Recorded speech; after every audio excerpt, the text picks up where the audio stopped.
Katika safari yako ya kiroho ni muhimu sana kufahamu kwamba ni safari ya mafanikio. Na kwa nini ni safari ya mafanikio? Sio kwa sababu ya pesa au kwa sababu ya kujulikana au sababu ya kupata vitu. Ni safari ya mafanikio kwa sababu mafanikio halisi ni mtu anapoishi kulingana na uhalisia wa nafsi yake. Anapokuwa kila siku anapiga hatua inayotokana na utambuzi halisi wa kujijua yeye ni nani. Ni sawasawa na chombo cha bahari ambacho kina dira, kinajua mahali kinaenda. Au ndio mafanikio, kinapopiga hatua moja hata kama haoni mbele hamna nyuma.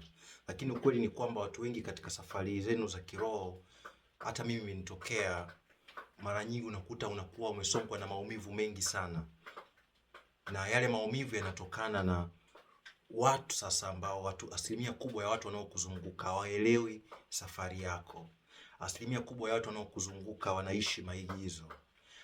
Na utakapoendelea na safari yako na kukumbatia ukweli wako, utaanza kuona unawapoteza wale watu. Kuna watu wengine unapokuwa nao unaona kabisa uwepo wao unakuzuia wewe katika kukua. Kwa wewe mwenyewe unaweka distance. Na kuna watu wengine wanapokuwa na wewe, ule ukweli wako unawakera. Kwa utaona kuna baadhi ya watu wenyewe watajitenga na wewe, hawatataka hata kuongea na wewe. Kwa wengine mtapoteza mahusiano. Kuna wengine mtapoteza hata kazi.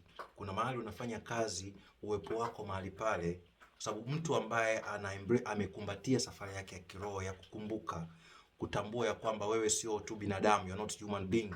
Wewe ni kiumbe cha kiroho ambaye una uzoefu katika mwili. So unapotambua hiyo nuru yako na kuanza kutembea katika ukweli wako, unaanza kuwakera wale watu. Unajua kwenye jamii zetu na mazingira yetu, watu wengi wanatembea na masafa ya chini sana. Udanganyifu, ulaghai, vitisho na vitu kama hivyo, yale maisha ya kupambania kutaka sana.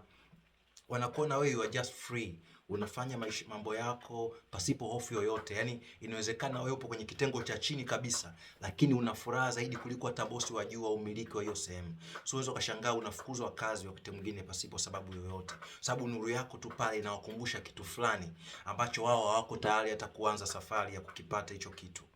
Kwa hiyo inakutana na ugumu. Shida sasa inakuja hivi, ni pale ambako wewe mwenyewe, shida sio nje, shida sio watu wa nje. Maumivu yanakuja pale ambako wewe hujakumbatia ukweli wako. Yaani lazima ukubali you are different. Sio, you're not different kwa sababu wewe ni binadamu mwingine tofauti na wao, ni kwa sababu tayari nuru yako inaangaza. Tayari umejitambua tofauti na kundi la watu wengi ambao wanakuzunguka. Kubali, accept. Ukikubali hautajaribu kutaka kublend in, kutaka kukubalika. Hautajisikia vibaya utakapoona wanakuwa void, wanakukwepa, kwa sababu unakuwa umeshajua ni kwa sababu ya mwangaza ulio ndani yako.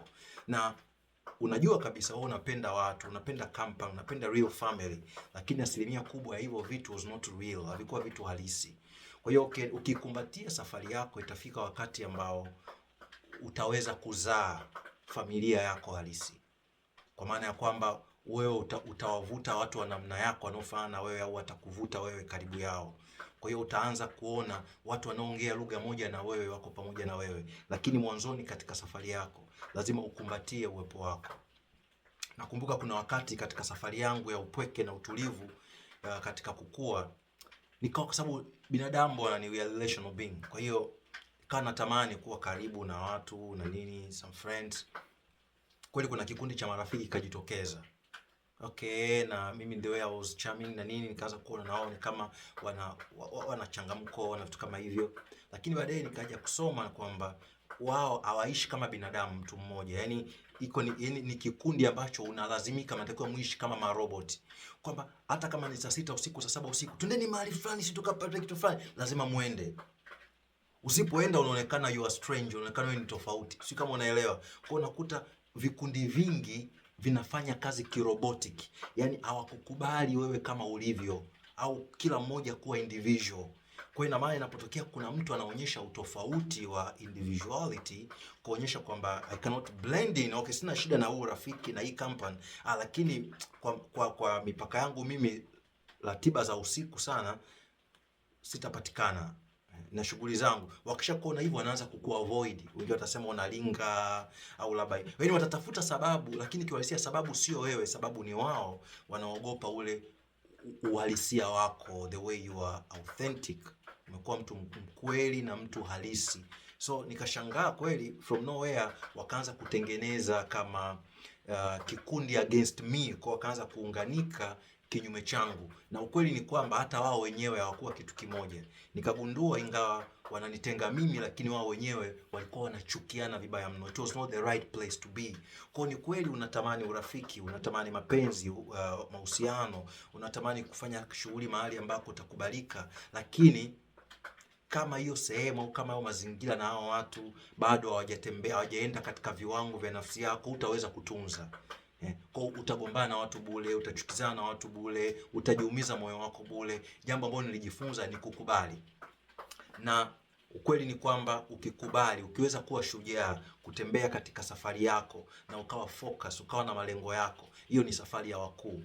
Wanasema mediocres huwa wanatembea kwa vikundi, lakini watu wakuu huwa wanatembea peke yao. Sio kwa sababu hawataki watu, bali kwa sababu wameandaliwa kuongoza watu wengi. So embrace your journey.